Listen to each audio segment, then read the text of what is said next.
আসসালামু আলাইকুম রহমতুল্লাহ। বিরতি মিডিয়া কুমিল্লার পেজ থেকে আমি সবাইকে স্বাগত জানাচ্ছি। এমডি আতিকুর রহমান। আপনারা জানেন আজকে 28শে এপ্রিল সারা বাংলাদেশের বিভিন্ন জায়গায় খুব বজ্রপাত এবং কি বৃষ্টি হয়েছে। আপনারা জানেন এবছরের যে কালবৈশাখী ঝড়ের ব্যাপারে বারবার আবহাওয়া অধিদপ্তর সতর্ক করেছে যে এবছরে যতগুলো ঝড় তুফান হবে এর ভিতরে অনেকগুলো ঝড় তুফান খুব কঠিন আকারে আসবে।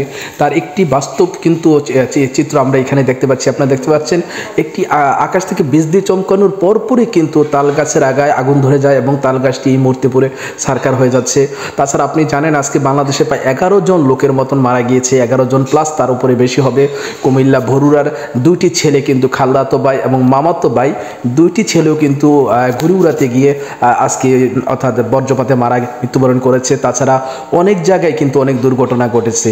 তো সেজন্য আমি সবাইকে বলবো, যখনই আকাশে বিজলি চমকাবে দেখতে পাচ্ছেন অথবা আকাশ মেঘলাচ্ছন্ন হয়, আপনারা আপনাদের সন্তানদেরকে যার যার ঘরে নিয়ে আসবেন। এই অবস্থায় যতটুকু সেভে থাকা যায় চেষ্টা করবেন। কেউ খোলা আকাশের নিচে দাঁড়িয়ে যাবেন না, আপনারা নিশ্চিত নিরাপদ একটি আশ্রয়স্থলে চলে যাবেন। কারণ বর্তমান যেই পরিমাণে বজ্রপাত হচ্ছে, বড় ধরনের দুর্ঘটনা কিন্তু আমাদের চোখের সামনে ঘটে যাচ্ছে। তাই আমি সবাইকে অনুরোধ করব, আপনারা অবশ্যই এই বজ্রপাতে যার যে নিরাপদ আশ্রয়স্থলে থাকবেন এবং নিজে থাকবেন, অন্যকে সতর্ক করবেন। সবাইকে সতর্ক করার জন্য বেশি বেশি ভিডিওটি শেয়ার করে দিবেন। সবাই ভালো থাকেন। আসসালামু আলাইকুম।